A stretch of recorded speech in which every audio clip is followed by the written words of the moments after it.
തിരുവനന്തപുരം കഴക്കൂട്ടത്ത് നിന്ന് കാണാതായ പെൺകുട്ടിയെ കേരള പോലീസ് ഏറ്റെടുത്തു. നടപടികൾ പൂർത്തിയാക്കി ഇന്ന് നാട്ടിലേക്ക് തിരിച്ചെത്തും. ഇതിന്റെയും വിശദാംശങ്ങൾ സൂര്യഗായത്രി തന്നെയാണ് നൽകുന്നത്. സൂര്യ, എപ്പോഴത്തേക്കാണ് പെൺകുട്ടിയെ കൊണ്ട് കേരള പോലീസ് എത്തുന്നത് എന്നുള്ള വിവരങ്ങളെല്ലാം ലഭിക്കുന്നുണ്ടോ?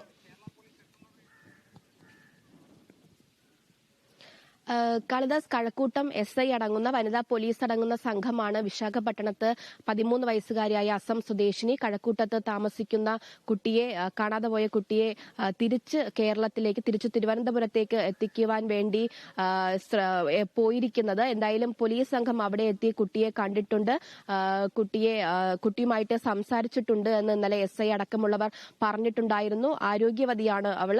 ആദ്യത്തെ ദിവസം ആ ഭക്ഷണം ദീർഘനേരമായിട്ട് ഭക്ഷണം കഴിക്കാതിരുന്നതിന്റെ ഒരു ക്ഷീണമല്ലാണ്ട് മറ്റ് ആരോഗ്യ പ്രശ്നങ്ങൾ ഒന്നും തന്നെ ഇല്ല. പോലീസുകാരോടൊപ്പം തിരിച്ച് വീട്ടിലേക്ക് എത്തുന്നതിന് വേണ്ടി ഉള്ള എല്ലാ തയ്യാറെടുപ്പുകളും നടത്തുകയാണ്. എന്തായാലും ഇപ്പോൾ വിശാഖപട്ടണത്തെ CWCയുടെ സംരക്ഷണയിലാണ് കുട്ടി ഉള്ളത്.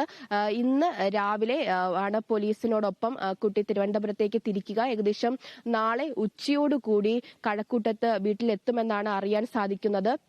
കുട്ടിയുമായിട്ട് എത്തിയതിനു ശേഷം ഇവിടെ കോടതിയിൽ ഹാജരാക്കും. മിസ്സിംഗ് കേസ് ആയതുകൊണ്ട് തന്നെ കോടതിയിൽ ഹാജരാക്കി പൂർത്തിയാക്കേണ്ട ചില നിയമ നടപടികളൊക്കെ തന്നെയുണ്ട്. അതിനുശേഷം കോടതി തീരുമാനിക്കുന്ന പോലെ ആയിരിക്കും മറ്റ് നടപടികളൊക്കെ തന്നെ നടക്കുക. ഒന്നുകിൽ CWCയുടെ സംരക്ഷണതയിലേക്ക് കുഞ്ഞിനെ നൽകുകയോ അല്ലെങ്കിൽ രക്ഷിതാക്കളുടെ കയ്യിലേക്ക് നേരിട്ട് തന്നെ നിയമ നടപടികളൊക്കെ പൂർത്തിയാക്കിയതിനു ശേഷം കുഞ്ഞിനെ നൽകുമോ എന്ന കാര്യത്തിൽ കോടതിയാണ് ഒരു തീരുമാനം എടുക്കുന്നത്. അതിനുശേഷമായിരിക്കും കൗൺസിലിംഗ് ഉൾപ്പെടെയുള്ള കാര്യങ്ങളിൽ ഒരു തീരുമാനം എടുക്കുക. കുഞ്ഞുറ്റയ്ക്ക് ഇത്ര ദൂരം യാത്ര ചെയ്തതാണ്. ഈ യാത്രയിൽ ഉടനീളം അവൾ വലിയ രീതിയിലുള്ള മാനസിക സമ്മർദ്ദമാണ് നേരിട്ടിരുന്നത് എന്ന് ഈ ബബിത അടക്കം കുഞ്ഞിനെ കണ്ടു എന്ന് പറഞ്ഞ ദൃക്സാക്ഷികളുടെ മൊഴികളിലൊക്കെ തന്നെ പറയുന്നുണ്ട്.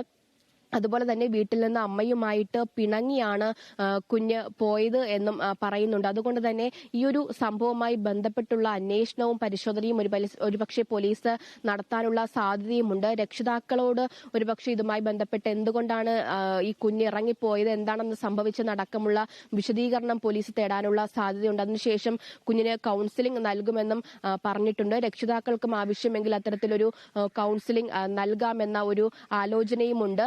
ഇതൊക്കെ തന്നെ തീരുമാനിക്കുക കോടതിയായിരിക്കും. കോടതിയിൽ വന്ന് കുഞ്ഞിനെ ഹാജരാക്കിയതിനു ശേഷം കോടതി പറയുന്നത് പോലെ ആയിരിക്കും പിന്നെ തുടർ നടപടികളൊക്കെ നടക്കുക. എന്തായാലും ഇന്ന് രാവിലെ കുഞ്ഞിനെയുമായിട്ട് കഴക്കൂട്ടം SI അടങ്ങുന്ന സംഘം വിശാഖപട്ടണത്ത് നിന്നും തിരിക്കും. നാളെ കുഞ്ഞുമായിട്ട് തിരുവനന്തപുരത്ത് എത്തുമെന്നാണ് അറിയാൻ സാധിക്കുന്നത്. ശരി, തിരുവനന്തപുരത്ത് കഴക്കൂട്ടത്ത് നിന്നും കാണാതായ പെൺകുട്ടിയെ കേരള പോലീസ് ഏറ്റെടുത്തിരിക്കുകയാണ്. നടപടികൾ പൂർത്തിയാക്കി ഇന്ന് നാട്ടിലേക്ക് തിരിക്കും എന്ന് തന്നെയാണ് വിവരങ്ങൾ ലഭിക്കുന്നത്. വിശദാംശങ്ങളാണ് സൂര്യഗായത്രി നൽകിയത്.